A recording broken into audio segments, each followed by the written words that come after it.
sekalian, karena waktu sudah menunjukkan pukul 13:05, mungkin kegiatan kita akan segera kita mulai.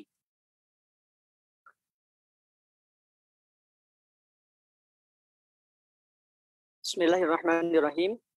Assalamualaikum warahmatullahi wabarakatuh.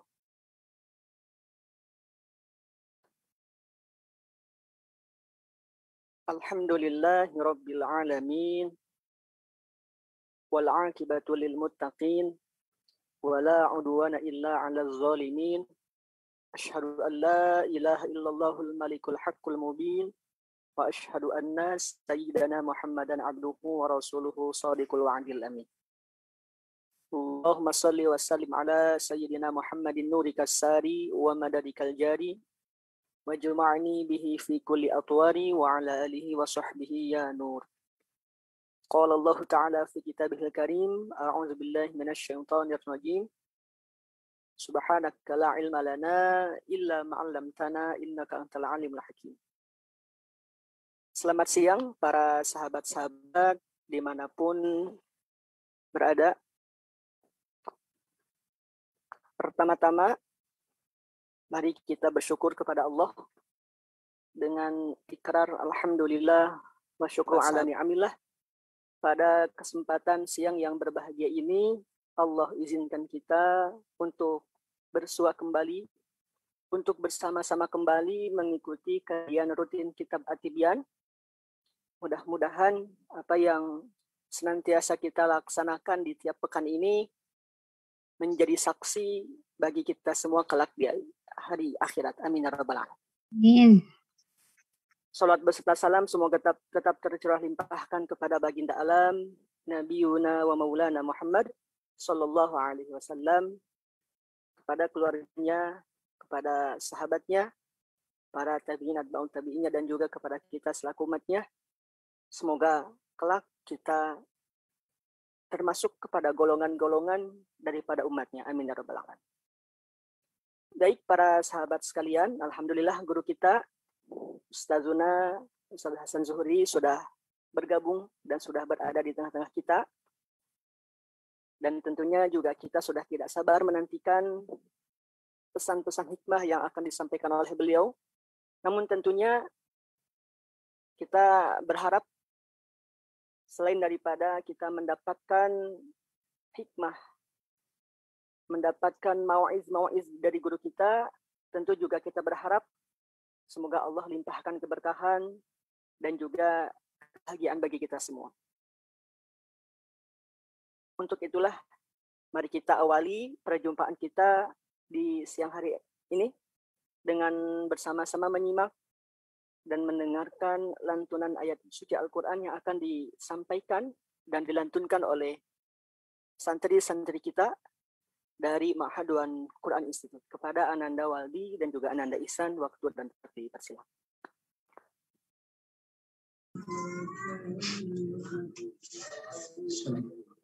Assalamualaikum warahmatullahi wabarakatuh. A'udzu billahi minasy syaithanir rajim. Bismillahirrahmanirrahim. Masalul ladzina hummilut Taurata summa lam yahmiluha kamasalil himari yahmilu asfara. Bi'sa masalul qaumil ladzina kazzabu biayatillah. Wallahu la yahdil qaumadz zalimin. Perumpamaan orang-orang yang diberi tugas membawa Taurat, kemudian mereka tidak membawanya, tidak mengamalkannya, adalah seperti keledai yang membawa kitab-kitab yang tebal. Sangat buruk perumpamaan kaum yang mendustakan ayat-ayat Allah. Dan Allah tidak memberi petunjuk kepada orang-orang zalim. Qul ya ayyuhalladzina amanu in za'amtum annakum awliya'u lillah min dunin nas فتمنوا الموت إن كنتم صادقين. Katakanlah Muhammad, wahai orang-orang Yahudi, jika kamu mengira bahwa kamulah kekasih Allah, bukan orang-orang lain, maka harapkanlah kematianmu jika kamu orang yang benar. ولا يتمنونه أبدا بما قدمت أيديهم والله عليم بالظالمين. Dan mereka tidak akan mengharapkan kematian itu selamanya disebabkan kejahatan yang telah mereka perbuat dengan tangan mereka sendiri. Dan Allah Maha mengetahui orang-orang yang boleh. قل إن الموت الذي تفرون منه فإنه ملاقيكم ثم تردون إلى عالم الغيب والشهادة فينبئكم بما كنتم تعملون. Katakanlah, sesungguhnya kematian yang kamu lari daripadanya, ia pasti menemui kamu. Kemudian kamu akan dikembalikan kepada Allah yang mengetahui yang gaib dan yang nyata. Lalu dia beritakan kepadamu apa yang telah kamu kerjakan. Sadaqallahul azim. Assalamualaikum warahmatullahi wabarakatuh. Waalaikumsalam warahmatullahi wabarakatuh.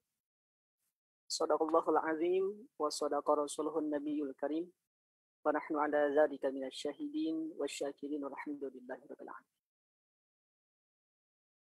Jazakumullah ahsanal jaza kepada Ananda kami, Ananda Waldi dan juga Ananda Ihsan yang sudah melantunkan ayat suci Al-Quran pada pembukaan kegiatan kita di siang hari ini.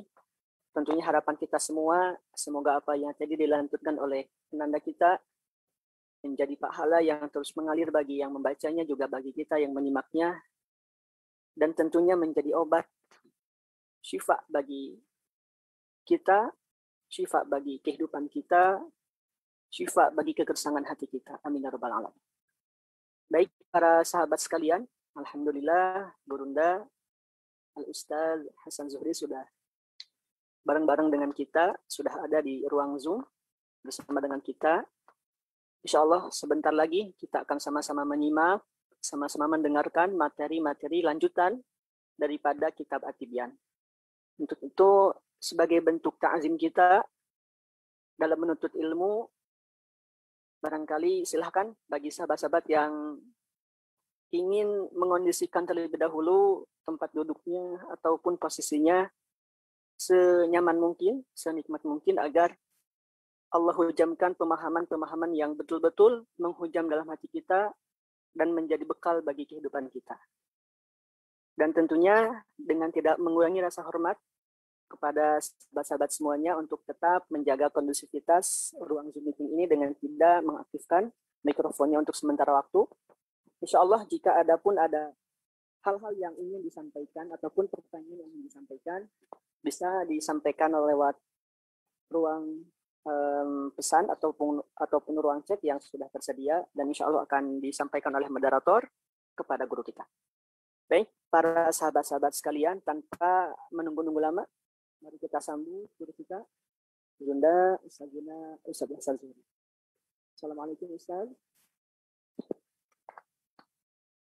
Mohon izin untuk menyapa terlebih dahulu.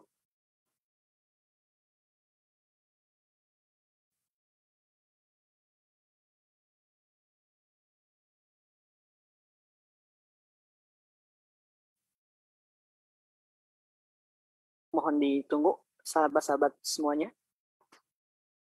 Kita nantikan guru kita untuk menyampaikan pesan-pesan ataupun ilmu-ilmu yang akan kita terima di siang hari ini.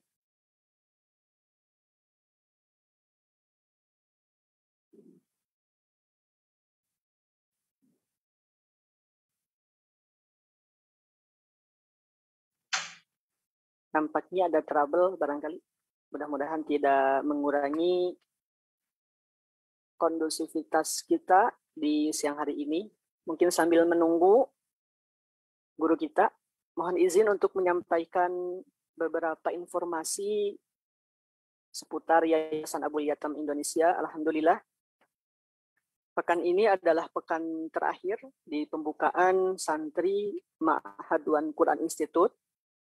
Untuk itu bagi sahabat-sahabat semuanya yang ingin menitipkan putra-putri terbaiknya mondok di kami, bareng-bareng dengan kami, dipersilakan nanti bisa menghubungi kontak personnya Oki ataupun kontak personnya Hufaz Online untuk disampaikan nanti ke para pengurus ataupun panitia santri baru. Alhamdulillah nampaknya guru kita, Ustaz Zuna sudah hadir kembali. Assalamualaikum Ustaz. Waalaikumsalam warahmatullahi wabarakatuh. Gimana kabarnya Ustaz?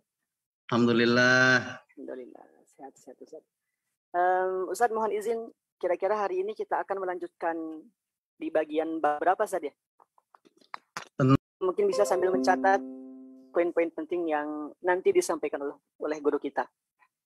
Baik, tanpa menunggu lama, mungkin langsung saya serahkan saja kepada Burunda, Ustazuna, Ustaz Hasan Sohi. Kepada beliau, waktu dan tempat dipersilakan.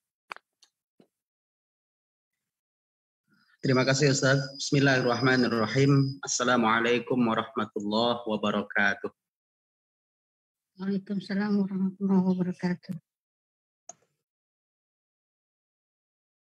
Innal hamdalillah nahmaduhu wa nasta'inuhu wa nastaghfiruh wa nastahdihi wa natubu ilaihi wa nu'minu bihi wa natawakkalu alaihi wa na'udzu bihi min syururi anfusina wa sayyiati a'malina may yahdihillahu fala mudilla lah wa may yudlil fala hadiyalah.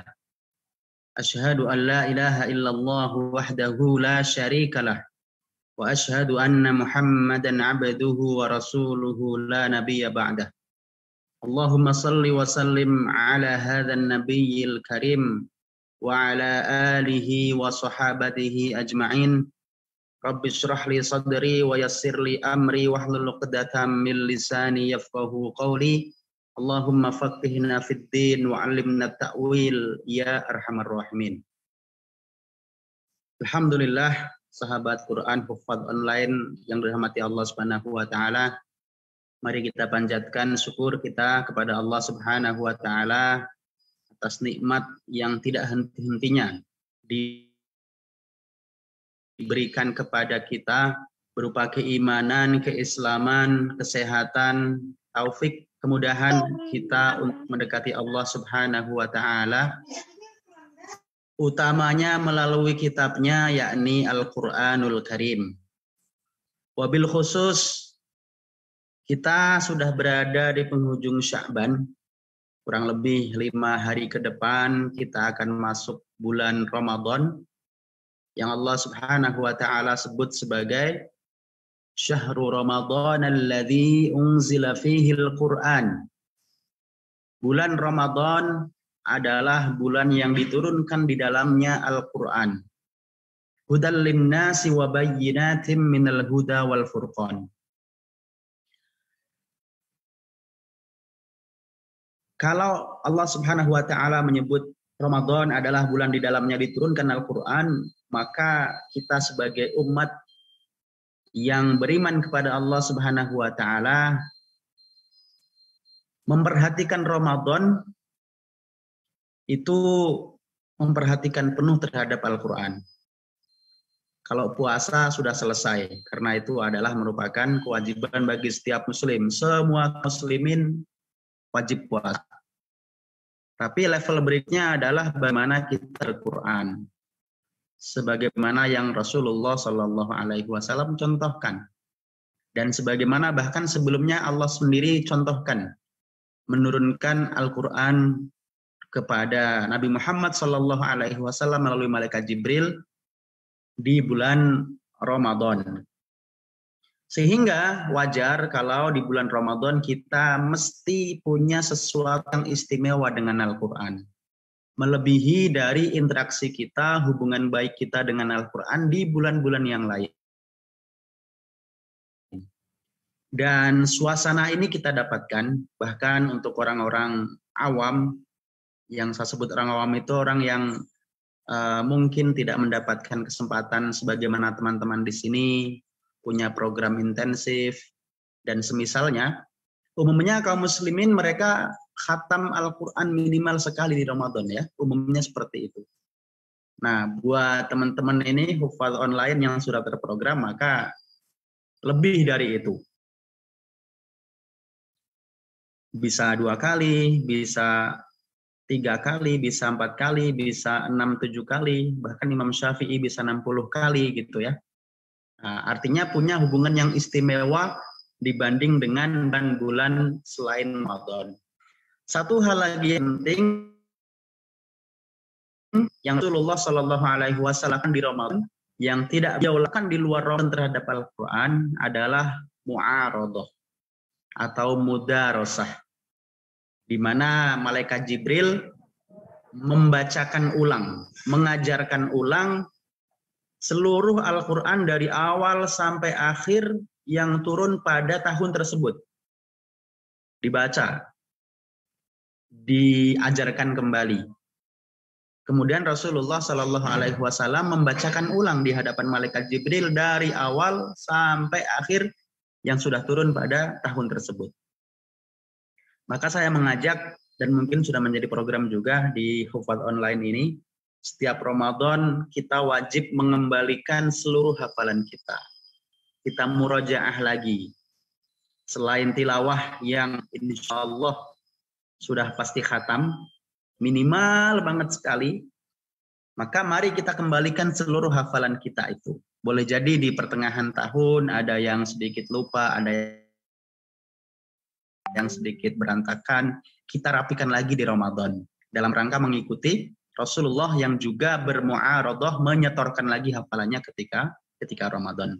Semoga masih beberapa hari ini kita bisa kondisikan, kita masih bisa adaptasikan, sesuaikan, sehingga satu Ramadan itu kita sudah siap lari.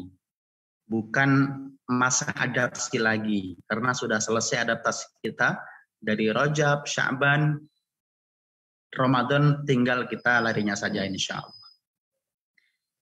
Ikhwatal iman, sahabat Quran, hufadzan rahimakumullah. Alhamdulillah kita kemarin sudah menyelesaikan tentang adab-adab para pengajar Al-Quran, di mana di sana ada 15 pasal. Kemudian kita akan melanjutkan ke bab berikutnya yang lebih spesifik lagi, yakni tentang adab-adab para pembelajar Quran. Dan agar semakin saja lihat ke kitabnya. Oke, sebelumnya apakah ada di sini yang bisa membantu untuk mempresentasikan kitabnya? Boleh saya, Ustadz. Silakan Ustazah Humi. Mungkin bisa dijadiin co-host dulu. Hostnya siapa ya? Oke, baik.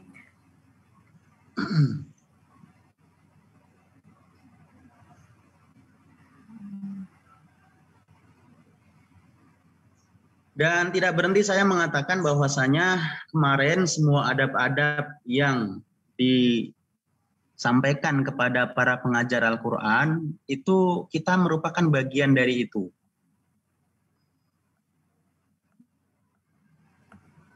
Meskipun boleh jadi saat ini di antara kita ada yang belum mengajar, tapi punyalah cita-cita untuk mengajar. Naik lagi, Ustaz. Masih naik lagi. Oke.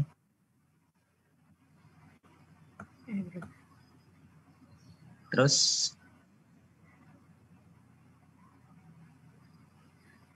halaman 60-an kalau nggak salah.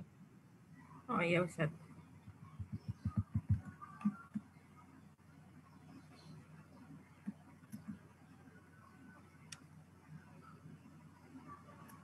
Oke, terus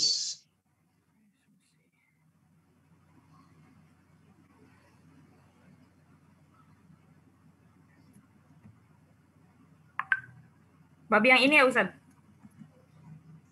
muta'allim. Dikit lagi. Ini udah masuk babnya, tapi dari awal. Ini fi adab thalibil ilmi. Masih. Ini di tengah-tengah nih.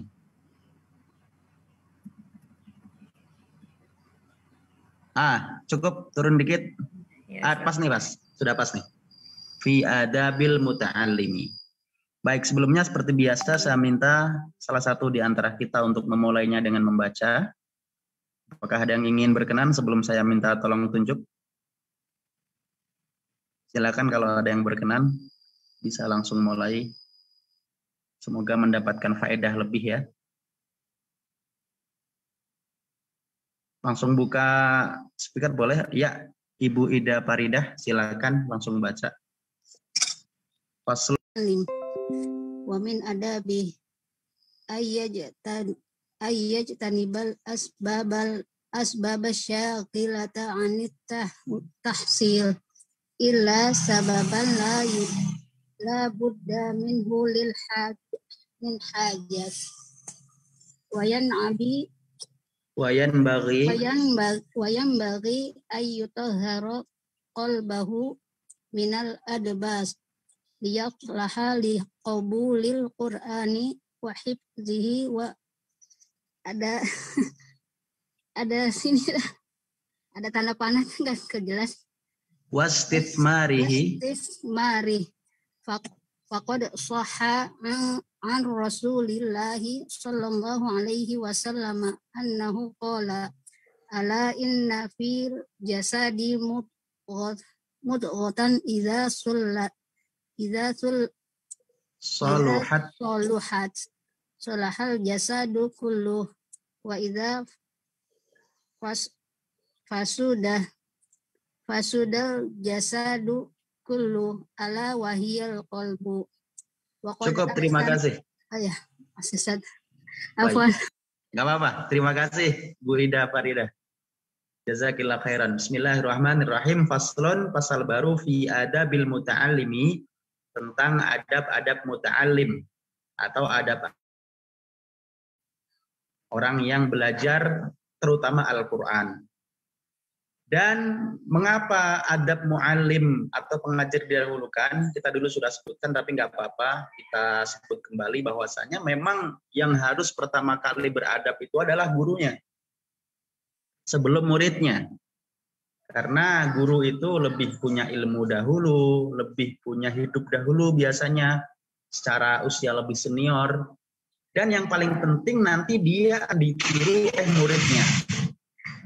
Sehingga wajar kalau seorang guru harus lebih dahulu punya adab, agar nanti dapat ditiru oleh muridnya. Nah, 15 pasal kita sudah melewati itu. Kita akan masuk yang khusus kepada para pembelajar atau murid-murid dalam belajar Al-Quran dan ilmu secara umum. Jami'u ma dzakarnahu min adabil muallimi fi nafsihi adabun lil muta'allimi. Ditegaskan oleh Imam Nawawi, seluruh yang sudah disebutkan di 15 pasal sebelumnya tentang adab-adab pengajar, pada saat yang sama itu juga merupakan adab pembelajar. Semua kemarin itu yang kita bahas 3 pekan berturut-turut adalah adab pelajar juga. Kemudian ditambahkan berikut ini, nanti ada 7 pasal yang khusus untuk pembelajar atau murid.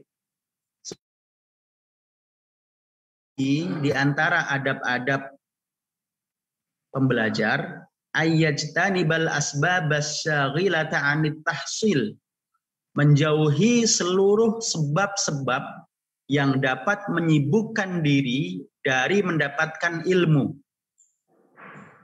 Apa saja?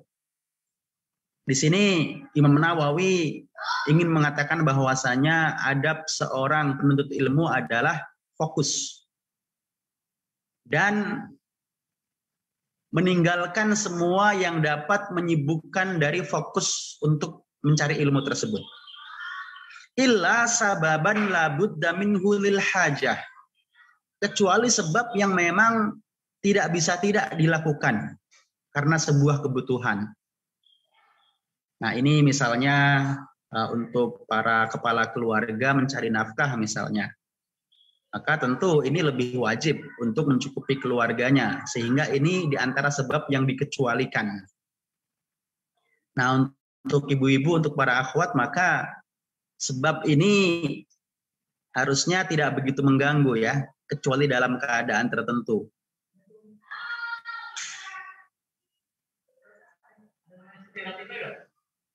Coba di pojok sana, Pak. Di pojok sana. Ya.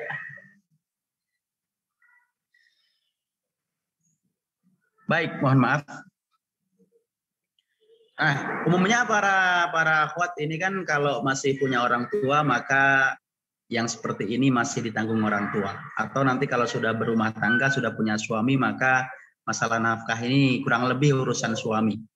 Kecuali kalau mungkin dibutuhkan untuk membantu, itu pun tidak wajib bagi seorang istri. Maka punya kesempatan lebih untuk menuntut ilmu dan fokus ke sana gitu ya. Dan banyak rumah tangga yang seperti itu. Biasanya kepala keluarganya sibuk mencari nafkah, dan di antara nafkah untuk keluarganya itu adalah pendidikan. Jadi tanda kutip nyekolahin istri, nyekolahin anak itu bagian dari kewajiban seorang suami dan seorang kepala rumah tangga. Satu, penuntut ilmu harus fokus dan sebisa mungkin bisa dibilang takhassus ya. Kesehariannya itu prioritas dan sebagian besar waktunya adalah untuk menuntut ilmu. Kemudian wayan bagi an yutahhira qalbahu minal adnas. Seyogianya seorang muta'allim membersihkan hatinya dari segala kotoran. Liyaslaha liqabulil Qur'ani wa hifdhihi wa istifmarihi.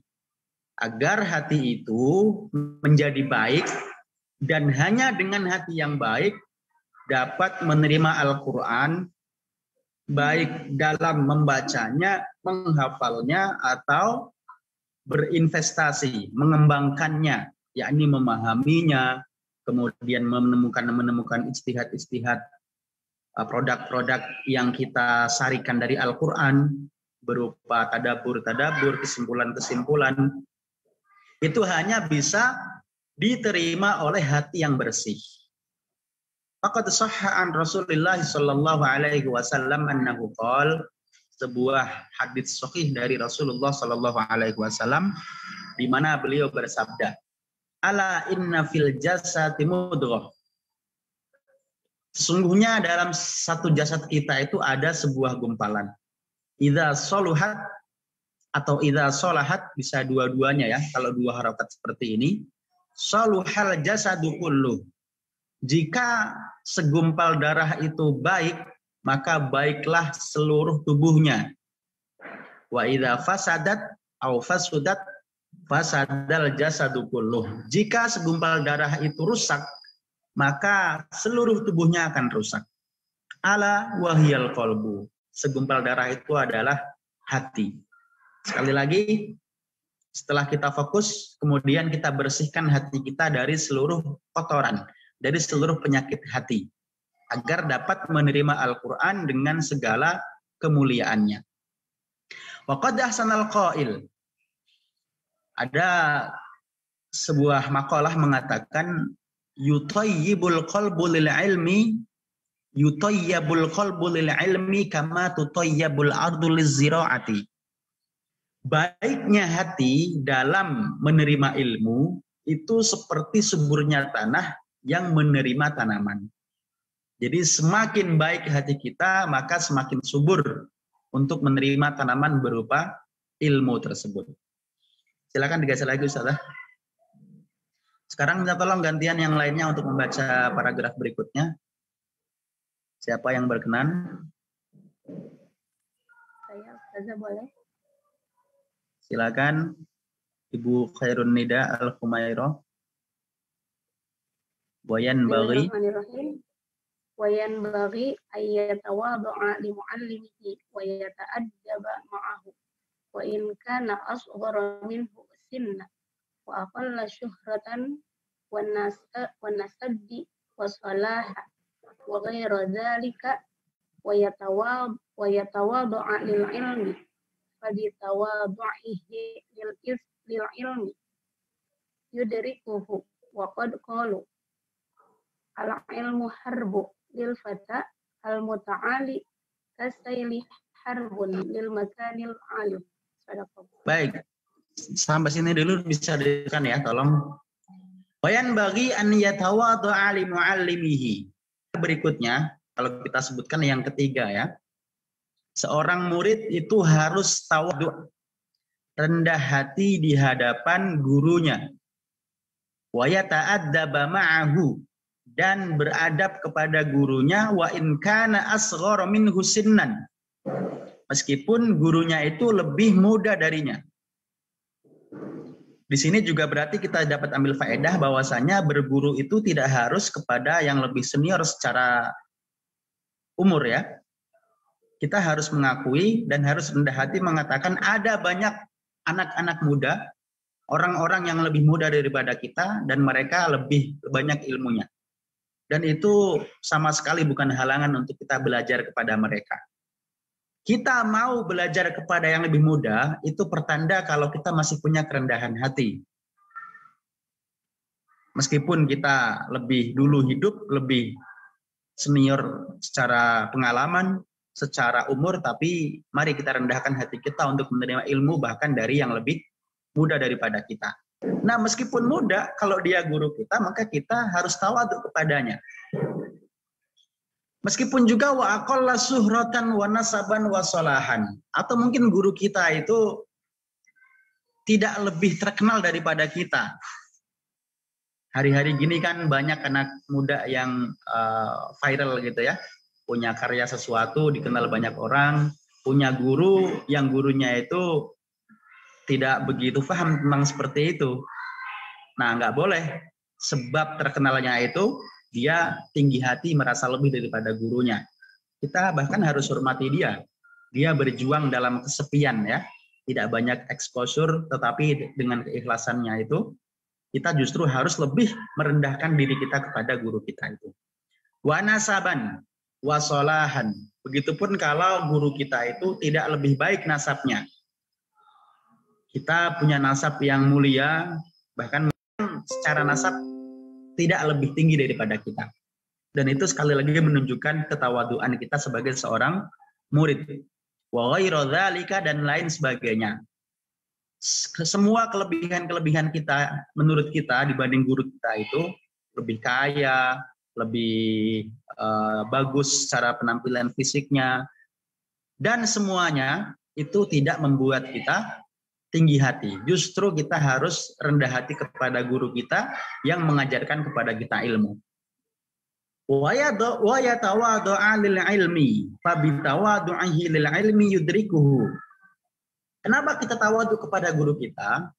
Kita tawadhu kepadanya karena ilmunya. Oke, kita tawadhu itu kepada seluruh manusia. Tapi kepada guru lebih-lebih lagi. Karena apa? Karena ilmu yang ada di dalam dirinya itu. Dengan kita bertawadhu karena ilmunya, maka kita akan mendapatkan ilmu tersebut. Insya Allah. Sebuah makalah mengatakan, al-ilmu harbun lil fatal muta'ali. Ilmu itu memerangi atau tidak akan pernah bersatu dengan seorang pemuda yang tinggi hati.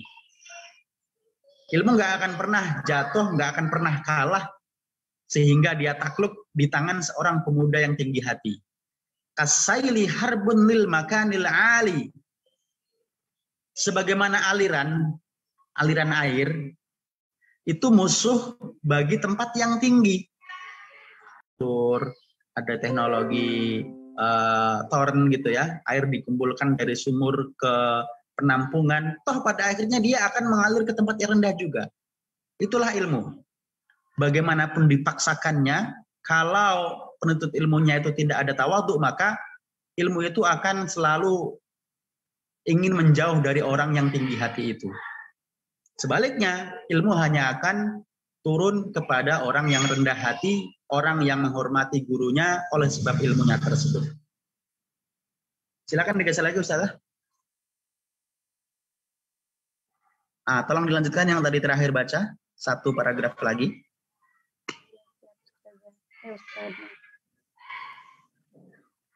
Wayan bagi ayang koda limu'allimihi wa yushawirahu fi umurihi wa yaqbala qawlahu kal maridil aqili yaqbalu qawlat tabibin nasihil hadiq wa hadza alwah Aula. iya wa hadza aula. Syukran, jazakillah khairan. Wa yanbaghi an yanqada li muallimihi. Seorang murid seyogianya dia mengerjakan dan patuh terhadap gurunya. Gurunya menyuruh apapun dia patuh. Karena insya Allah perintah guru itu tidak ada yang menyesatkan ya. Insya Allah. Meskipun kadang kita belum paham apa maksud dari guru yang ingin diperintahkan kepada kita itu. Wa yushawirahu fi umurihi. Menjadikan guru sebagai tempat musyawarah, tempat curhat, tempat diskusi. Terutama untuk hal-hal yang sangat penting. Untuk karir, untuk perjalanan pendidikan, misalnya guru kita harus kita libatkan. Selain orang tua, kita libatkan mereka juga. Bahkan untuk pasangan hidup, itu salah satu yang harus kita musyawarah adalah guru kita. Dia di antara orang yang sangat mengerti kita. Wa yaqbala qawlahu. Kita menerima ucapan atau pendapatnya. Kita terima. Kal maridil aqili yaqbalu qawlat tabibin nasihil hadiqi. Sebagaimana seorang pasien yang berakal, di mana dia menerima atau mendengarkan nasihat dari seorang dokter yang sangat pengalaman. Memangnya ada seorang orang sakit yang tidak berakal? Ada. Ada orang sakit mendatangi dokter, dia konsultasi dengan kesehatannya, dijawab dengan sebuah resep, dia malah menolak atau malah mengatakan dia bandingin gitu ya. Tapi menurut Google, dok, dia carikan tuh yang lain-lain gitu kan. Itu bukan seorang orang sakit yang cerdas atau berakal ya. Namanya orang sakit ya, apapun yang dikatakan dokter kita percaya. Kita lakukan resep-resepnya. Itu nanti akan memudahkan orang sakit itu untuk sembuh. Sebagaimana begitupun seorang murid mendengarkan nasihat gurunya seperti itu. Karena dia tahu persis apa penyakit kita, apa masalah kita, sehingga solusi-solusi yang ditawarkannya insya Allah adalah solusi yang sangat baik untuk semua permasalahan, untuk semua penyakit yang kita hadapi. Baik, tolong digeser lagi Ustazah, pasal berikutnya, minta tolong kepada pembaca yang lain. Siapa lagi? Nah, kalau tidak ada, saya minta tolong nih, saya tunjuk ya. Nah, coba tolong Ustazah Ulfiyati Ismail.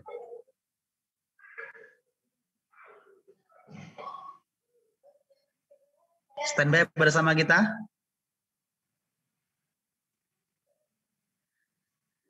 Belum ada suaranya nih. Terima kasih Ustazah. Ya, bismillah. Yang mana yang dibaca, Ustaz? Yang pas di layar. Faslun fi ahliyatil muallimi wa ihtiramit talibi lahu.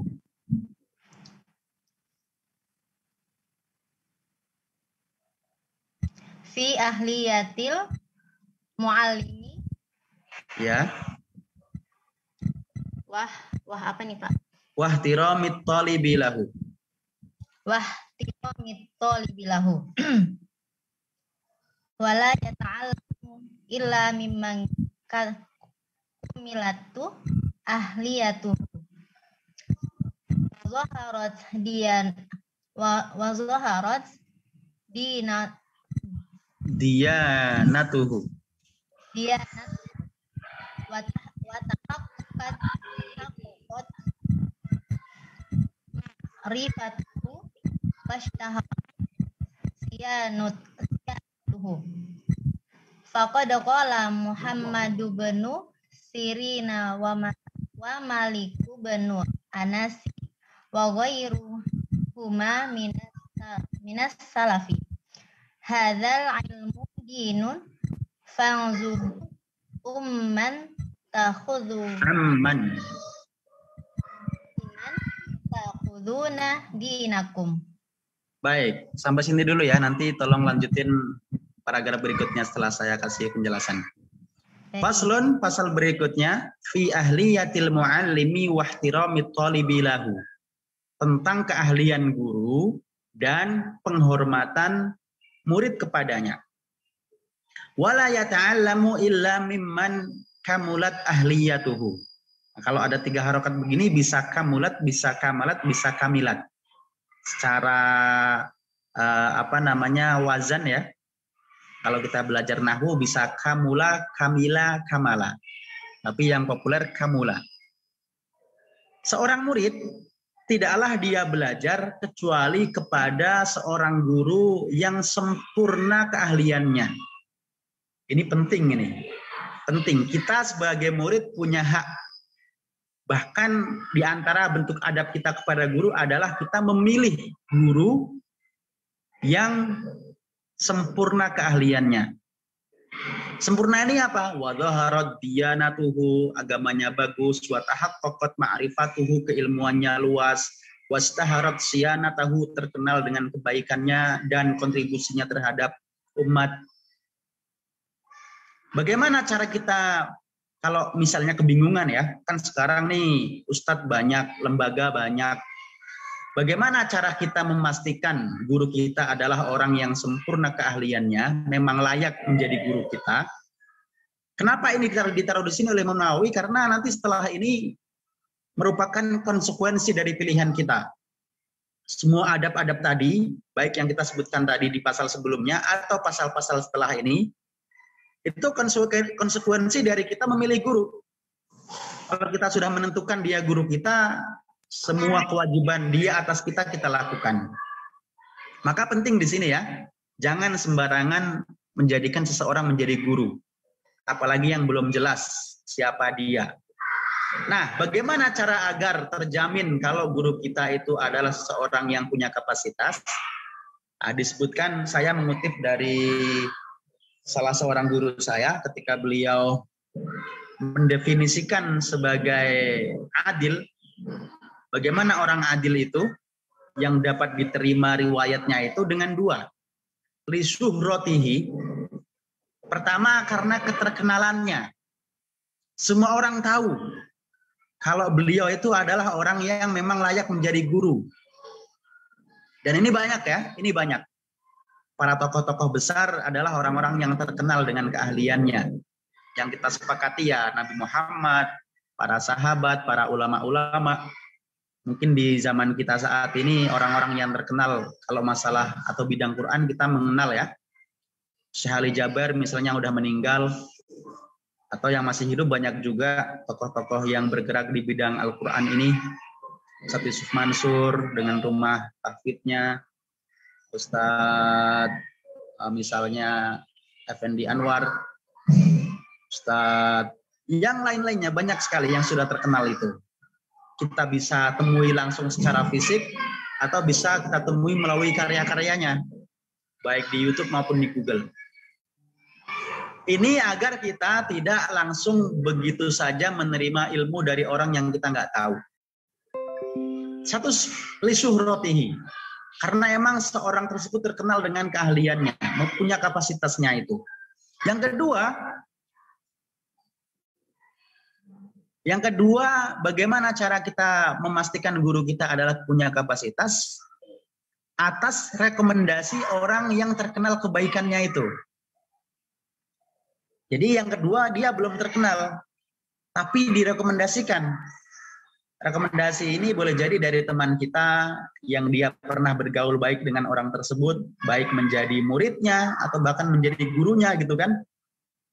Ini kalau kita punya murid nih, murid kita layak mengajar, kita akan rekomendasikan dia. Kalau kita nggak bisa misalnya, kita diminta tolong oleh seseorang untuk mengajar. Waktunya kita nggak cocok, bentrok dengan kegiatan yang lain. Kita rekomendasikan, tapi Bu atau Pak, saya punya teman yang dia bagus mengajarnya dan bagus agama dan keilmuannya, direkomendasikan. Maka ini bisa diterima. Dua cara ini agar kita memastikan guru kita adalah guru yang punya kapasitas untuk mengajarkan kita. Karena sekali lagi, begitu kita sudah fix, sudah berakad, dia adalah guru kita, semua kewajiban-kewajiban kita kepadanya harus kita lakukan. Nanti nggak ada alasan setelah itu kita menyesal gitu, nggak ada alasan. Nanti akan banyak hal-hal yang setelah ini cukup ekstrim bagaimana kewajiban seorang murid kepada gurunya. Faqad qala Muhammad ibn Sirin wa Malik ibn Anas wa ghairuhuma minas salafi. Muhammad ibn Sirin dan Malik bin Anas dan banyak salaf selain keduanya mengatakan, hadzal ilmu dinun.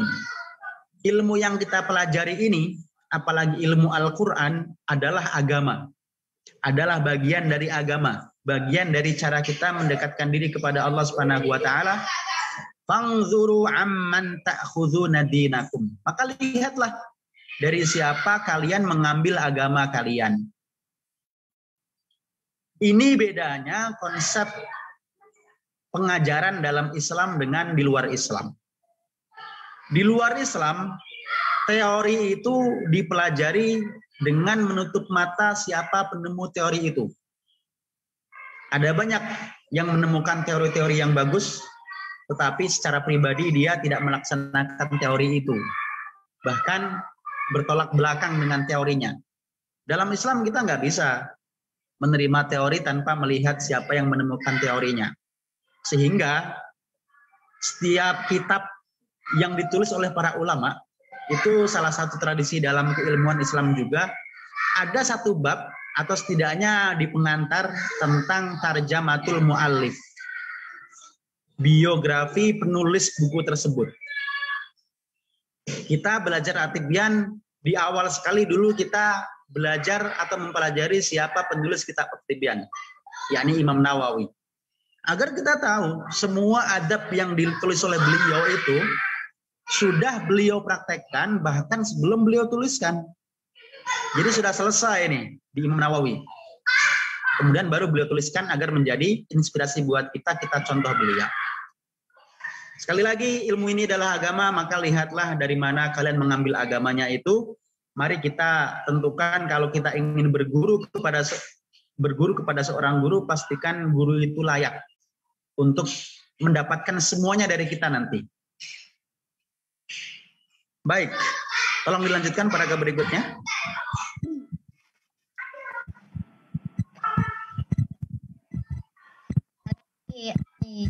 Wa alaihi an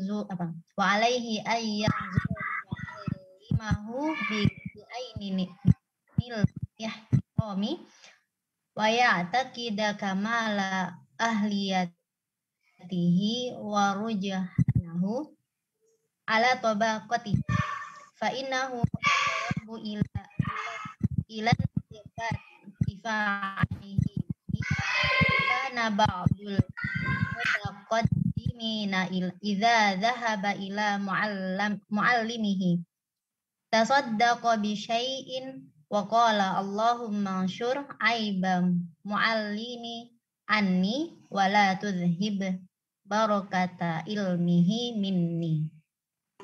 Silakan dilanjutkan dulu sampai selesai aja. Silakan. Wa qala Rabi'u sahibus Syafi'i rahimahullahu ta'ala majtaratu an ashrabal ma'a wasyafi'i yanzuru ilayya haibatalahu wa rawaina an amiril mu'minina Ali bin Abi Thalib radhiyallahu anhu qala min haqqil ilmi alaika an tusallima 'alan nasi amatan wa takhussahu dunahum bitahiyati. Wow. Baik. Cukup dulu, nanti lanjut setelahnya. Ustazah. Masih panjang ternyata. Oke. Wa alaihi an yanzura muallimahu bi'ainil ihtiram. Seorang murid harus melihat gurunya dengan pandangan penghormatan. Hormat. Wa ya'taqida kamala ahliyatihi wa rujhanahu ala tabaqatihi. Meyakini dalam hati tentang sempurnanya keahlian guru kita, bahkan keunggulannya jika dibandingkan dengan sebayanya, dengan sesama guru-guru. Kita meyakini dia punya keunggulan lebih. Fa'innahu aqrabu ila intifa'ihi bihi. Sungguhnya dengan keyakinan itu membuat kita lebih dekat untuk mendapatkan kemanfaatan dari ilmu-ilmu dari guru kita. Wa kana ba'dul mutaqaddimina idza dhahaba ila muallimihi tasaddaqa bi syai'in. Salafus saleh dulu ketika mereka berangkat belajar dan mendatangi gurunya, mereka biasa untuk sedekah sesuatu. Kemudian dia bertawasul dengan sedekahnya itu agar diterima doanya dan berdoa, Allahumma astur aiba muallimi anni wala tudhib barakata ilmihi minni. Ya Allah, dengan sedekahnya yang aku berikan barusan, ustur aiba muallimi, kita yakin itu.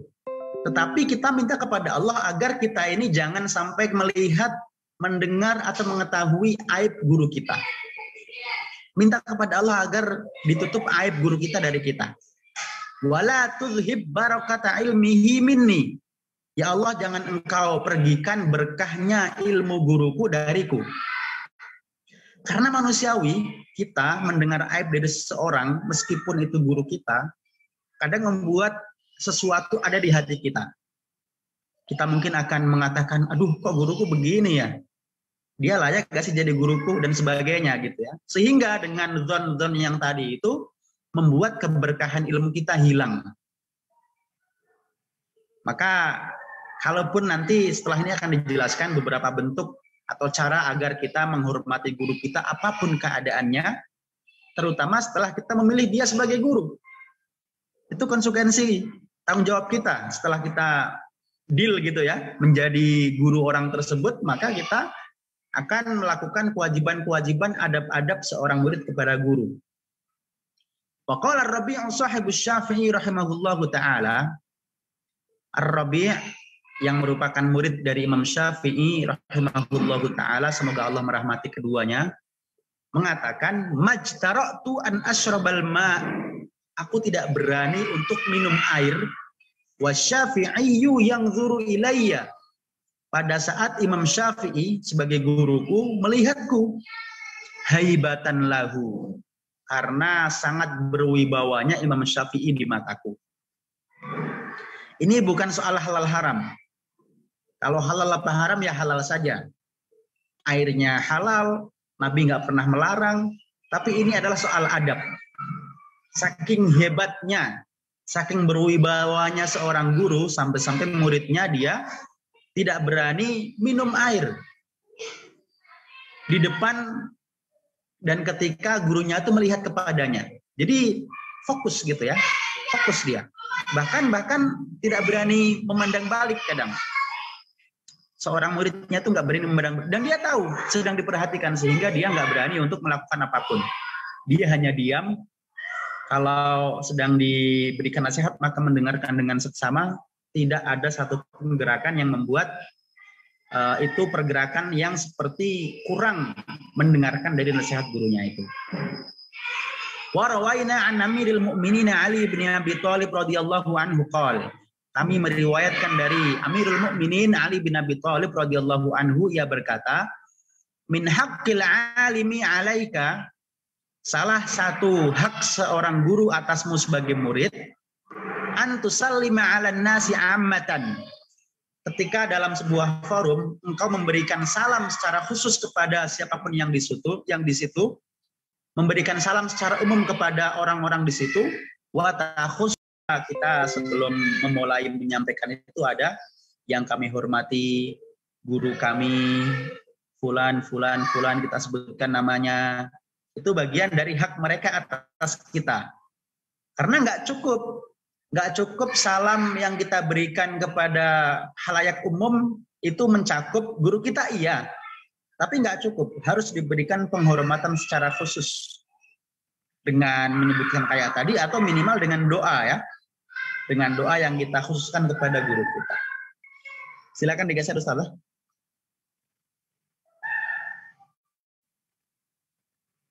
Oke, saya baca aja ya sampai pasal nanti.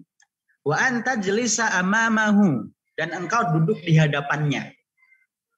Sebagaimana duduknya malaikat Jibril yang waktu itu menyamar sebagai seorang asing di hadapan Nabi Shallallahu Alaihi Wasallam. Fa'asnada rukbataihi ila rukbataihi. Maka orang asing itu menempelkan lututnya kepada lutut Nabi Shallallahu Alaihi Wasallam. Jadi duduk di hadapannya, bukan di sebelahnya, bukan di belakangnya, bukan serong gitu enggak ya, tapi di hadapannya. Ini kalau berdua, atau kalau kita menjadi orang yang pertama, duduk di hadapannya persis. Ini bagian dari adab ya. Kalau soft nih, duduk di hadapan meja atau kursi gurunya. Baru kalau sudah ada kita ke kiri kanannya seperti softnya sholat itu.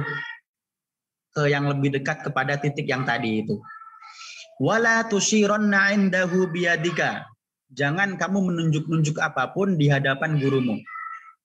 Apapun itu. Boleh jadi teman kita minta ditunjukkan apa gitu ya. Nunjuk-nunjuk itu nggak boleh. Itu bagian dari adab agar kita fokus mengikuti guru kita. Dan guru kita tidak terpecah fokusnya dalam mengajar karena sikap kita. Wala taghmizanna bi'ainaika. Jangan kamu mengedip-ngedipkan matamu. Sebagai bentuk kode misalnya. Jangan. Wala taqulanna qala fulanun khilafan liqaulihi. Jangan kamu mengatakan si fulan mengatakan sesuatu yang beda dengan yang engkau katakan. Ini adab ini. Kita mendengarkan sesuatu dari guru kita. Satu teori misalnya atau satu penjelasan. Jangan kita katakan, tapi Ustadz Fulan mengatakan nggak seperti itu, tapi seperti ini, seperti ini, seperti ini. Bagaimana Ustadz? Nah, yang begitu aja jangan. Kalaupun kita harus diskusi masalah seperti ini, bukan di forum umum gitu ya. Atau kita bisa menimbang nanti, kira-kira ini layak nggak diberikan kepada Ustadz gitu kan. Pertanyaan seperti ini, karena itu bagian dari adab. Wala taghtabanna indahu ahadan. Jangan kamu sebaliknya kalau sekarang menghibah seseorang di hadapannya. Ghibah ini apapun, termasuk menghibah perkataannya misalnya dalam rangka diadu. Kalau tadi kan kita menukil perkataan orang lain di luar untuk mendebat guru kita. Sekarang sebaliknya, kita katakan di depan guru kita, misalnya kita ghibah orang. Tapi Ustadz, ada orang lain yang mengatakan seperti ini dalam rangka merendahkan orang itu. Ghibah itu apa sih? Ghibah itu adalah kita menyebutkan sesuatu yang tidak suka kalau kita bicarakan orang tersebut dalam keadaan ghaib. Kita punya teman, dia punya keburukan, kita bicara di belakangnya, yang kalau dia mendengar dia nggak suka itu namanya ghibah. Itu nggak boleh, dimanapun nggak boleh. Al-Quran mengatakan ayuhibbu ahadukum ayyakula lahma akhihi maitan fakarihtumuh. Apakah ada di antara kalian yang suka makan bangkai saudaranya sendiri? Fakarihtumuh, maka kalian nggak akan suka. Di depan guru lebih-lebih, jangan kita menghibah orang. Wala tusarir fi majlisihi wala ta'khudz bi thawbihi wala tuliha alaihi idza kasila. Au idza kasula. Jangan kamu mengambil bajunya dalam rangka merendahkan martabatnya atau dalam rangka meraih perhatiannya yang dengan cara yang enggak perlu. Wa idza kasila. Saat gurumu sedang lelah, saat gurumu sedang malas. Wala tu'rid ay la tasba' min tuli suhbatihi. Jadi kalau kita melihat guru kita sedang lelah, sedang kelihatan capek, jangan paksakan kita untuk terus belajar di hadapannya. Kenapa? Karena kalaupun kita belajar, katakan kita baca kitab di hadapan guru kita, ya kita hanya akan didengarkan saja. Tidak akan banyak keluar faedah, tidak akan banyak keluar syarah dari mulut guru kita. Karena memang keadaannya seperti itu. Dan kita bisa melihat kok, kapan guru kita sedang tidak mood mengajar misalnya. Kita nggak usah bahas, itu kewajiban guru kita. Nggak peduli mood, itu urusan dia. Tapi kita sebagai murid, kita hormati guru kita. Ada masanya di mana kadang guru kita itu butuh istirahat. Tidak lagi harus mengajar saat itu. Maka kita, ya sudah, kita berhenti dan jangan paksakan itu. Wala tu'rid ay la tasba' min tuli suhbatihi. Jangan kamu merasa kenyang, bosan untuk bertemu lama bersahabat dengan guru kita. Jadi menuntut ilmu itu panjang, dan kalau kita dengarkan di antara salah satu sifat ilmu itu adalah wasuhbatu ustadzin, bersahabat dengan guru, dalam makna kita dekat dengan guru, wa tuluz zamani, dan panjang zamannya. Nggak cukup ya, nggak cukup 1 bulan, 2 bulan tuh nggak cukup. Jadi kalaupun ada program 1 bulan, 2 bulan, nanti kita ikut di periode berikutnya. Ini sifatnya tahunan, bahkan puluhan tahun, bahkan sepanjang hayat. Kita sebagai guru jangan putus silaturahim dengan guru kita. Kita mungkin masih punya guru-guru SD, guru-guru TK di rumah. Paling tidak setahun sekali kita silaturahim. Ini kalau keadaannya nggak seperti ini ya, nggak dalam keadaan pandemi, maka Idul Fitri minimal kita sowan ke guru-guru SD kita, ke guru-guru ngaji kita dulu di kampung kalau kita di kota misalnya. Kita sambangi mereka, kita kasih kabar kita berikan hadiah. Itu senang sekali guru kita dengan itu. Karena dengan kita masih mengingat mereka itu ada berkah di sana. Dan ada ilmu-ilmu yang baru bahkan tidak harus yang diajarkan atau dikatakan. Ketika kita bertemu dengan mereka itu ada banyak sekali ilmu-ilmu, mungkin akan cerita pengalamannya, cerita sesuatu yang setelah dia mengajar kita dulu waktu kecil sampai sekarang tuh ngapain aja, itu banyak sekali ilmu. Apalagi kalau dengan guru yang baru kita ketemu, maka kita proyeksikan ini guru tidak hanya berhenti pada satu program saja. Program selesai, oke, tapi kita masih punya hubungan dengan guru kita. Tidak putus silaturahim. Wa yanbaghi ay yata'addaba bihadhil khisal allati arsyada ilaiha Aliyyun karramallahu wajhah wa an yarudda ghibata syaikhihi in qadara fa in ta'adzara alaihi radduha faraqa dzalikal majlis. Bahkan kita menjadi pembela setia guru kita. Kalau seandainya dalam sebuah forum guru kita tuh dihibah, dibicarakan keburukannya oleh orang lain, kita menjadi pembela guru kita. Bukan dalam makna kita menjadi orang yang taklid buta atau menjadi orang yang mentakdiskan dia ya, menabikan dia, enggak. Tapi ini penghormatan seorang murid kepada guru. Bahkan kalau itu ada sesuatu yang benar, kita coba agar menetralisir. Jadi kalau kita sebuah forum ada yang ghibah, kita wajib untuk mengingatkan. Misalnya kita mengatakan, ini udah kelewatan nih, udah ngomongin orang. Bisa dengan seperti itu. Apalagi kalau yang diomongin adalah guru kita.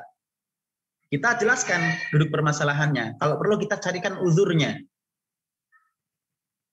Kalau mampu, kalau kita bisa. Tapi kalaupun tidak, maka kita fa in ta'adzara alaihi radduha faraqa dzalikal majlis. Lebih baik kita meninggalkan majelis yang seperti itu.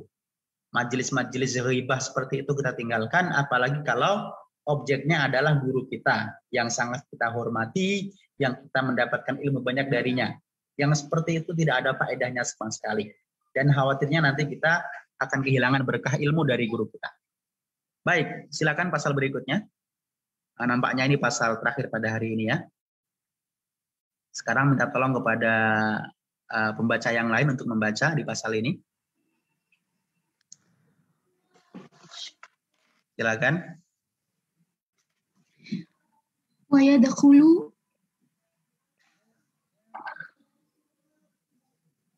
Ya. Wa yadkhulu ala syaikhi kamilal khisali mutanaddifan kama zakarna fil muallimi mutatahhiran musta'milas siwaqah farigul qalbi minal umuri syagilati wa alla yadkhula bi ghairi isti'zanin idza kana syai'u fi makani yuhtaju fi isti'zanin wa ayyusallim 'alal hadirina idza dakhala wa yukhassahu wa ayyusallim 'alaihi wa 'alaihim idzan sarafa kama jaa'a fil hadithi falaysatil ula ahaqqa minas tsaniyati. Oke, cukup dulu. Nanti lanjut ya. Faslun, pasal baru berikutnya fi adabid dukhuli ila majlisil ilmi.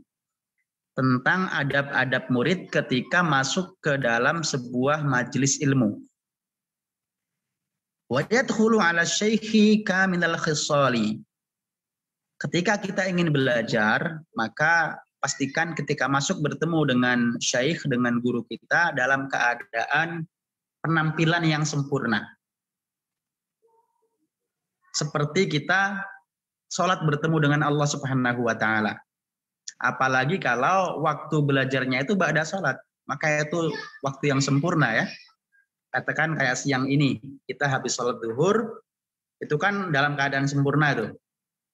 Nah, kalau bisa nih, sebaiknya saya menyarankan khusus di Kamis di mana kita belajar, kalau yang puasa alhamdulillah selesai. Tapi kalau yang tidak puasa, kalau perlu makan siangnya itu sebelum sholat gitu ya. Habis itu kita persiapan rapi, mandi, wangi, bersih, pakai pakaian yang bagus, dan sebagainya, sempurna, sholat zuhur, habis itu siap-siap kita menunggu. Dengan apa? Dengan tilawah, dengan murojaah, dan sebagainya. Mutanadzifan kama dzakarna fil muallimi, dalam keadaan bersih sebagaimana yang dulu kita sebutkan dalam adab seorang guru. Nah, kalau adabnya guru sudah selesai dulu, dijelaskan juga ya, seorang guru itu harus mulai dulu. Harus bersih, harus wangi, harus rapi, agar ditiru oleh muridnya. Selesai, sekarang kita sebagai murid harus meniru itu. Mutatahhiran, dalam keadaan suci, dalam keadaan wudu, musta'milan aswaka, memakai siwak. Atau kalau sekarang siwak ini bisa bermakna umum ya, termasuk gosok gigi itu siwak juga. Jadi agar nafas kita segar dalam majelis taklim itu. Agar teman kita nggak keganggu, apalagi guru kita gitu ya. Saat nafas kita itu mereka nyaman, tidak mengganggu forum. Farighul qalbi minal umuri syaghilati, dalam keadaan hati yang kosong dari segala yang dapat menyibukkan kita. Kondisikan makanya tadi saya katakan habis zuhur kita ngapain? Menyiapkan hati kita. Kesibukan-kesibukan yang ada kita tunda dulu.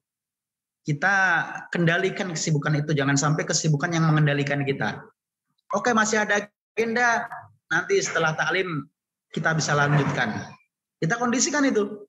Karena kalau enggak, begitu kita masuk ke majelis taklim itu, kita masih punya kesibukan-kesibukan, kita enggak akan dapat apa-apa.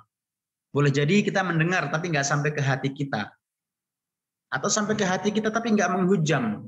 Langsung hilang begitu saja, begitu keluar dari majelis taklim itu. Jangan-jangan ini mengapa kita banyak sekali mengikuti majelis taklim, majelis ilmu, dan kita enggak mendapatkan banyak dari situ. Hanya semangat ketika di tempat dan kita nggak mendapatkan bekas apapun. Jangan-jangan karena itu. Secara penampilan kita nggak menyiapkan, apalagi secara hati, gitu kan? Wa alla yadkhula bi ghairi isti'dzanin idza kana asy-syaikhu fi makan yuhtaju fihi ila isti'dzan. Dan jangan masuk ke sebuah majelis tanpa izin dari syaikh, dari guru, pada tempat yang memang harus minta izin. Seperti apa? Seperti kelas yang ada pintunya, seperti di rumah. Atau kalau di tempat yang umum, maka tidak masalah. Seperti di masjid misalnya, tabligh akbar gitu ya, itu nggak masalah. Tapi kalau masuk kelas harus izin dulu. Wa an yusallima 'alal hadirina idza dakhala wa yakhussahu. Kalau kita masuk ke dalam majelis itu, maka kita memberikan salam kepada hadirin, kepada murid-murid yang lain, dan memberikan salam yang khusus. Dan khusus ini boleh jadi mengulang salam kita, khusus mendoakan guru kita, atau dengan kita memberikan musyafahah. Kita salim kepada guru kita, atau kita cium tangannya, itu merupakan kekhususan. Wa an yusallima alaihi wa alaihim idzan sarafa. Begitupun kalau kita mau pergi, maka kita memberikan salam kepada guru kita dahulu, baru kepada para hadirin sekalian. Tetapi yang terakhir ini, kalau itu tidak mengganggu jalannya pelajaran di kelas. Karena ada sebagian guru, saya mendapati banyak guru saya, dosen saya mengatakan kalau masuk kelas itu nggak perlu salam. Itu kata dia. Masuk-masuk aja atau dengan kode saja gitu ya. Langsung duduk nyari tempat yang kosong agar tidak mengganggu jalannya pelajaran. Ada orang-orang yang kalau menjawab salam aja itu udah memecahkan konsentrasi. Dia tadi udah semangat menjelaskan sesuatu, ada orang yang datang tiba-tiba ketok pintu atau salam gitu kan. Mengganggu itu. Nggak usah kita salam, apalagi cium tangan guru, kadang nggak nyaman guru itu. Nanti kalau selesai oke, kita salaman lagi dengan beliau gitu ya. Nah, prinsipnya adalah yang seperti ini sesuai dengan kenyamanan guru. Termasuk dalam forum-forum online seperti ini, kalau kita masuk ke sebuah majelis, apalagi majelis ilmu, pastikan dalam keadaan mute. Kalau misalnya peraturan mengatakan buka kamera, kita buka kamera. Kalau mengatakan tutup kamera, standby, kita ikuti. Ini salah satu adab dalam bermajelis ilmu.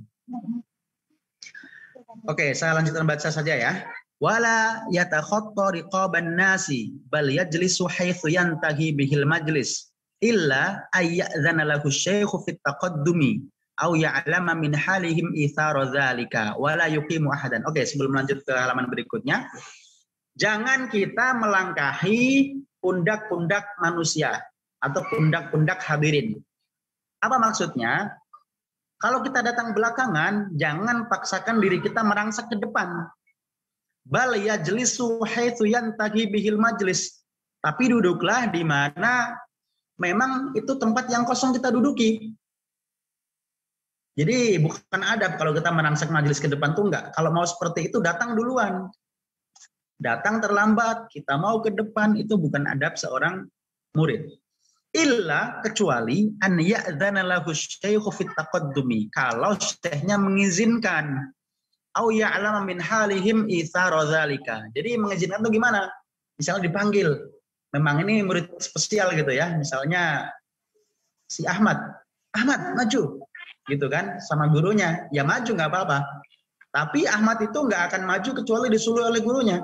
Tadi dia duduk di belakang aja tuh. Karena memang terlambat. Au ya'lama min halihim itsara dzalika, atau bukan gurunya tapi hadirin yang mempersilahkan. Karena tahu ini murid spesial, murid senior misalnya, maka dipersilahkan. Hadirin itu langsung buat jalan gitu ya, kiri kanan, dan dia dipersilahkan, ayo silakan Ustaz, sesama Ustaz gitu kan. Yang muridnya juga Ustaz ternyata, dipersilahkan maju, maka yang seperti ini boleh. Wala yuqimu ahadan, tolong digeser.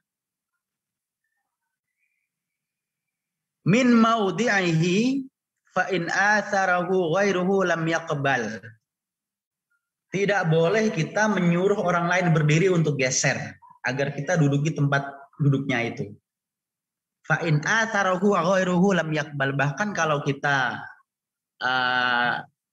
diminta seperti itu jangan mau. Maksudnya apa? Kamu mau di sini? Saya mundur ya, nggak apa-apa gitu ya. Kamu sini aja. Jangan mau. Karena itu adalah hak dia. Dia sudah datang duluan, dia berhak atas tempat duduknya itu. Nggak boleh kita mengusir dia. Dengan alasan apapun ya. Dengan alasan misalnya, Misalnya ya, alasannya karena dia masih kecil. Kamu anak kecil, mundur dulu. Ini tempatnya orang dewasa. Jangan, dia punya hak duluan. Datang duluan, boleh milih tempat di mana saja gitu kan. Iqtida'an bibni Umar radhiyallahu anhuma illa ayyakuna fi taqaddumihi maslahatun lil hadirin. Kecuali yang seperti tadi itu pernah diperbuat oleh Abdullah bin Umar radhiyallahu anhuma, yakni tidak menyuruh orang lain berdiri. Jadi duduklah di mana tempat duduk itu kosong gitu ya. Nggak boleh kita menyuruh orang lain agar kita duduki tempatnya yang tadi dia duduki sebelumnya. Kecuali kalau dalam kita menggantikannya itu ada maslahat bagi hadirin. Misalnya apa? Maslahat buat hadirin itu apa? Misalnya kita meminta orang di depan kita untuk berdiri, untuk maju lagi. Karena soft depannya masih kosong gitu kan. Misalnya tadi ya, Pak Ahmad tolong maju lagi ya. Depan masih kosong, orang-orang di belakang kita masih banyak. Yang seperti ini boleh. Karena ada maslahat. Agar kita muat lebih banyak di forum itu misalnya. Au amarahu syaikhu bidzalika, atau gurunya menyuruh itu. Karena tadi misalnya meskipun kita terlambat tapi gurunya tengahnya kosong ya. Bentuknya melingkar misalnya. Jangan kita ke tengahnya duduk gitu. Atau mungkin bentuknya mengikuti bentuk dinding. Kalau di masjid misalnya begitu kan. Kalau ada masjid lain seperti itu sambil nyender gitu ya. Kita jangan di tengah, kecuali darurat. Darurat itu apa? Memang sudah penuh yang di pinggir, maka nggak apa-apa di tengah. Wala yajlisu baina sahibaini illa biiznihima. Jangan kamu duduk di antara dua orang sahabat yang sudah dekat dan dia mungkin saling berfaedah, saling diskusi, saling tanya kalau ada yang perlu ditanya, atau sambil nunggu ustadznya mereka yang ngobrol biasanya ya. Kita jangan langsung duduk di antara keduanya. Ini sama dengan kita memotong pembicaraan mereka, memotong kenyamanan mereka. Kecuali dengan izin keduanya. Kalau dengan izin maka boleh. Minta izin dulu. Minta izinnya gimana? Saya boleh di tengah sini? Atau mungkin si Mas mau geser dulu agar saya di sampingnya Mas gitu ya. Itu boleh seperti itu. Fa'in fasaha lahu qa'ada wa dhamma nafsahu.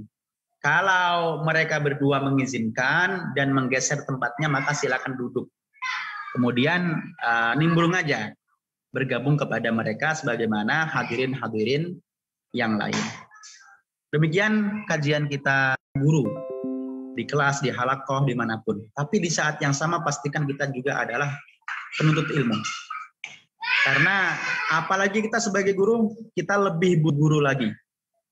Agar ilmu kita terus terupdate, keimanan kita terus terupgrade gitu ya. Kita butuh guru agar kita bisa menjadi guru yang baik. Allahu a'lam bishawab, semoga kita dapat praktekkan ini dalam konteks kita sebagai seorang murid di hadapan guru-guru kita. Amin ya rabbal alamin. Terima kasih banyak. Saya kembalikan kepada moderator. Wassalamualaikum warahmatullahi wabarakatuh.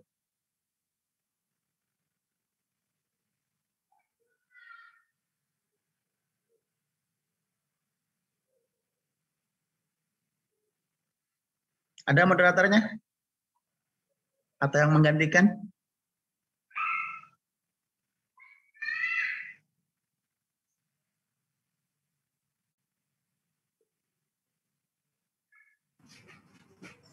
Sepertinya belum ada, Ustadz. Ya, atau digantikan Ustadz? Saya coba gantikan dulu ya Ustadz Afwan. Nanti kalau sudah ada moderator, saya kembalikan. Baik, mungkin di sini ada beberapa pertanyaan ya Ustadz. Masya Allah, jazakumullah khair atas materinya hari ini. Sangat gimana ya, ini menohok sekali mungkin Ustadz bagi saya sebagai murid juga dan sebagai seorang guru yang kalau dilihat dari materi tadi masih jauh banget gitu ya, masih harus terus banyak belajar sebagai seorang guru dan ya sebagai seorang murid juga gitu. Di sini beberapa sudah ada pertanyaan yang masuk Ustadz, saya bacakan saja mungkin. Yang pertama itu dari Ibu Ida. Jika ada seseorang dia mau membaca Al-Quran tetapi dia tidak memiliki pengetahuan tentang Al-Quran itu sendiri seperti tajwid, makhraj, dan sifat hurufnya, bagaimana sebaiknya cara kita memberitahukan kepadanya bahwa membaca Al-Quran itu harus dengan tartil tanpa membuat dia tersinggung? karena sebelumnya pernah mengajak orang tersebut dan ya beliau menolak seperti itu, Ustaz. Baik, satu-satu aja ya, biar fokus. Ini masuknya dalam fikih dakwah. Fikih dakwah, bagaimana kita berdakwah kepada orang lain. Maka sebelum kita menyampaikan poin utamanya, apalagi kalau pernah punya pengalaman tidak baik ya, tapi kalau orang itu umum maka sampaikan dengan cara yang baik, itu prinsipnya.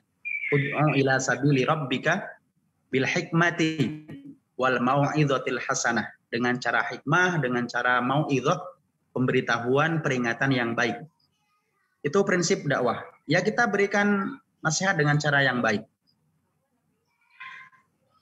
Tapi ada cara hikmah itu adalah dengan selain kita mengatakan yang baik, buat dia itu nyaman dulu dengan kita. Jadi nggak harus satu poin ya, terutama kalau misalnya dia itu adalah orang dekat kita. Katakan satu forum dengan kita, satu majelis dengan kita, atau sesama jamaah misalnya, itu kan punya banyak waktu ya, deketin dulu aja, ambil dulu hatinya, kita ini teman yang baik, insya Allah aman kalau kita memberikan masukan itu bukan niat apa-apa, baru setelah itu kasih masukan.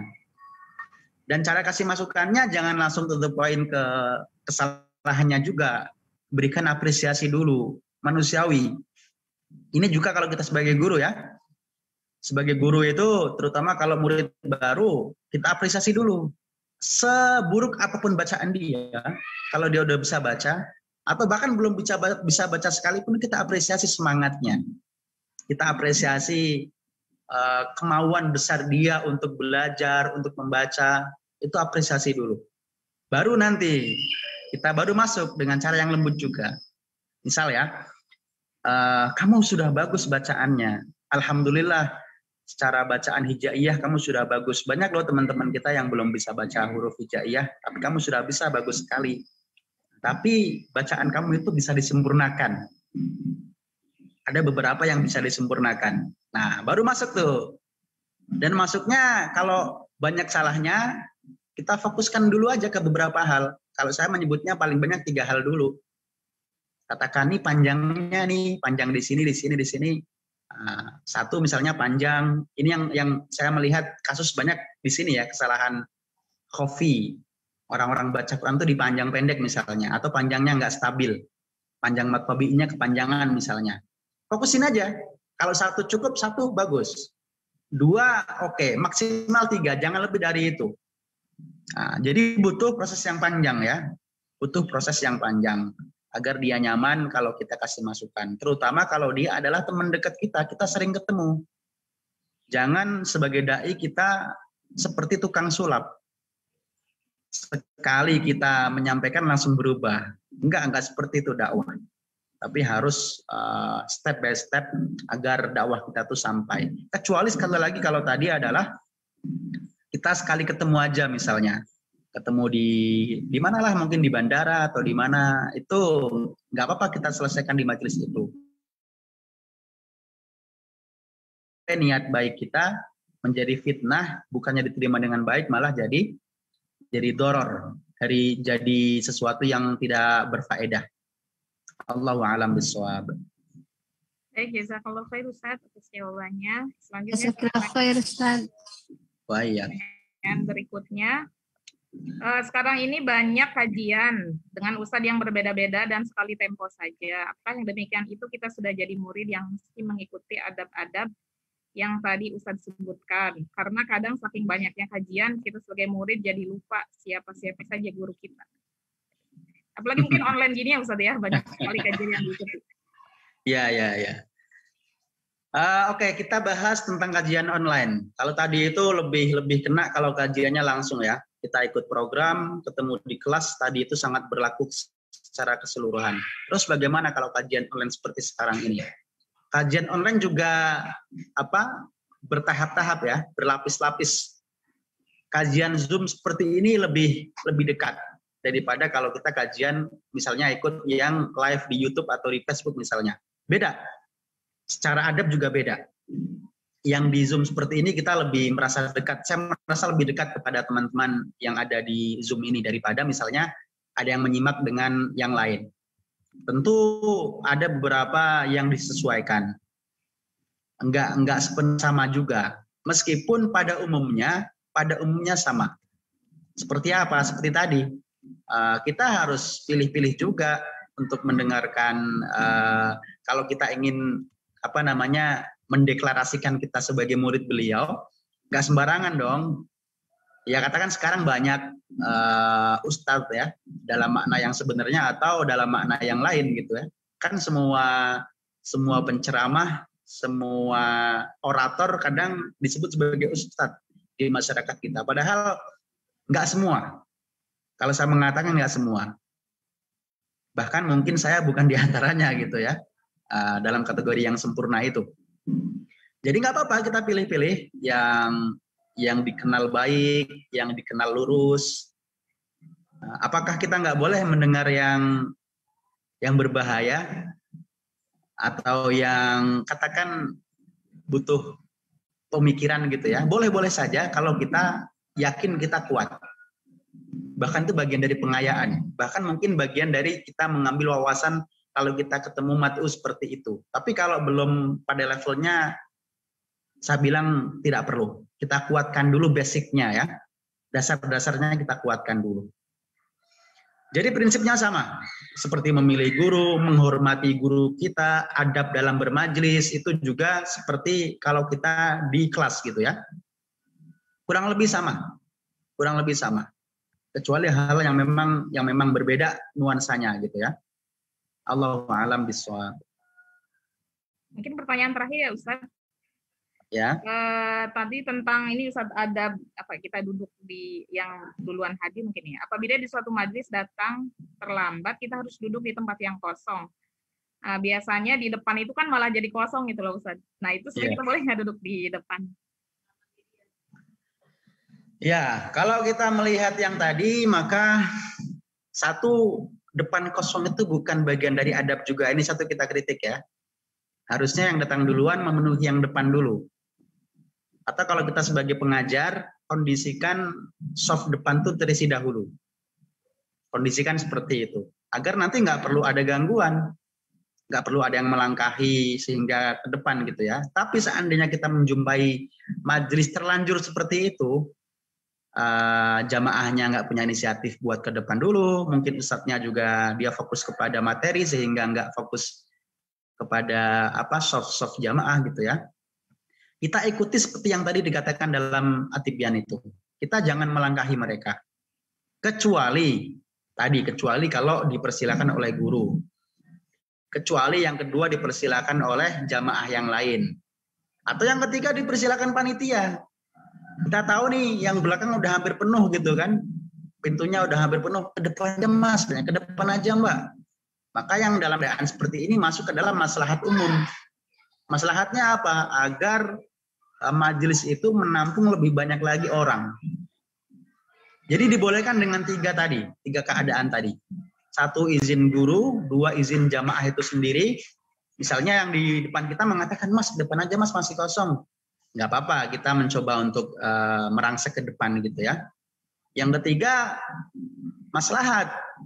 Panitia yang tahu misalnya yang belakang udah hampir tutup pintu sehingga disuruh ke depan. Tapi pada prinsipnya sekali lagi sebaiknya dari awal sudah dikondisikan ya. Yang depan itu dipenuhi dulu. Sebagaimana kita soft sholat, depan dulu penuhi gitu kan. Baru nanti yang belakang nyaman, buat nyambung softnya tuh nyaman. Sehingga nggak ada kasus seperti ini karena dari awal sudah rapi adab dalam bermajlis, dalam sisi softnya itu rapi dari awal, di depan dulu penuh sampai belakang nanti. Jadi tidak ada yang melangkahi orang yang datang terlambat melangkahi orang yang lebih dahulu datang untuk mendapatkan tempat di depan. Karena yang depan pun juga sudah lebih penuh dahulu sebelum yang belakangnya. Allahu a'lam bishawab. Baik, jazakallahu khair Ustaz atas jawabannya. Mungkin karena sudah tidak ada lagi pertanyaan dan waktunya sudah habis juga ya, sudah jam 2:30. Kita tutup saja kajian hari ini, kajian At-Tibyan hari ini. Insya Allah, jazakumullah khair. Saya ucapkan kepada Ustaz atas materi hari ini yang sangat luar biasa. Semoga kita semua di sini sebagai guru Quran, ada para ustazah juga di sini, dan sebagai murid Quran ya, kita berperan dua-duanya di sini sebagai guru dan ya sebagai murid juga ya, bisa mengamalkan apa-apa yang sudah tadi disampaikan dalam kitab At-Tibyan sehingga kita bisa meraih keberkahan ilmu gitu ya, secara ya sempurna. Mungkin minta kepada Ustadz untuk ditutup dengan doa, Ustadz. Apaan? Al-Fatihah. A'udzu billahi minasyaitonir rajim. Bismillahirrahmanirrahim. Alhamdulillahirabbil alamin arrahmanir rahim maliki yaumiddin. Iyyaka na'budu wa iyyaka nasta'in ihdinas siratal mustaqim. Siratal ladzina an'amta 'alaihim ghairil maghdubi 'alaihim waladdallin. Amin. Bismillahirrahmanirrahim. Alhamdulillahirabbil alamin. Allahumma shalli ala sayyidina Muhammadin wa ala alihi wa sahbihi ajma'in. Allahumma ighfir lana dhunubana wa dhunuba walidina warhamhum kama rabbawna shighara. Rabbana zalamna anfusana wa illam taghfir lana wa tarhamna lanakunanna minal khasirin. Allahumma ij'al jam'ana hadza jam'an ma'suma tafarruqana min ba'dihi tafarruqan ma'suma. Allahumma ij'al jam'ana hadza jam'an marhuma wa tafarruqana min ba'di hadza tafarruqan ma'suma. Allahumma barik hayatana bil Qur'an. Allahumma barik dunyana wa ukhrana bil Qur'an. Allahumma ballighna Ramadan. Allahumma ballighna syahrul Qur'an. Natluhu wa nuraji'uhu fi syahril Qur'an ya arhamar rahimin.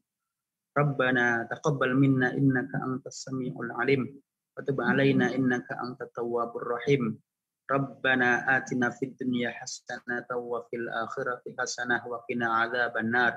Walhamdulillahi rabbil alamin. Baik akhwat sekalian, mari kita tutup kajian At-Tibyan siang hari ini dengan baca hamdalah.